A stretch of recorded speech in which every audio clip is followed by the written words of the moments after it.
చిన్నప్పుడు కొంచెం పట్టుదల ఎక్కువైంది పిల్లడికి. ఏదైనా సరే నాకు ఇది కావాలంటే కావాలంతే, చెయ్యాలనుకుంటే చేస్తాడు.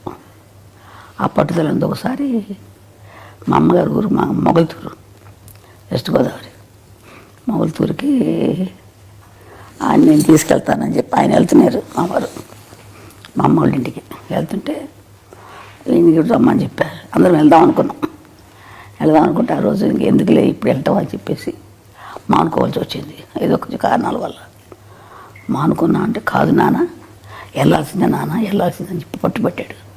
చెప్తుంటే ఈయన కూడా కాదు, మొండికి ఎత్తేసేవాడు. వెళ్ళాలి, తప్పదు నాన్న, తీసుకెళ్తాను. వద్దురా నాన్న, తర్వాత వెళ్దాం మనం అంటే ఇన్నే వచ్చి అమ్మ కొట్టారు. కొట్టిన తర్వాత అప్పుడు మానేశాడు. పట్టుదల ఎక్కువ చిన్నప్పటి నుంచి కూడా.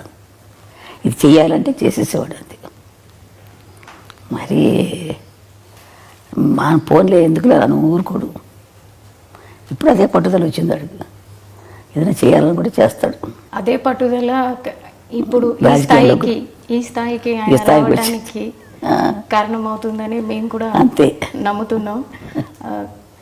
ఇప్పుడు చంద్రబాబు నాయుడు గారు జైల్లో ఉన్నప్పుడు కూడా ఆయన ఫ్లైట్లో రానినప్పుడు బై రోడ్ వచ్చారు. బై రోడ్ ఆపినప్పుడు కూడా ఆయన అక్కడే రోడ్డు మీద పడుకున్నప్పుడు చాలా బాధ కలిగిందమ్మా.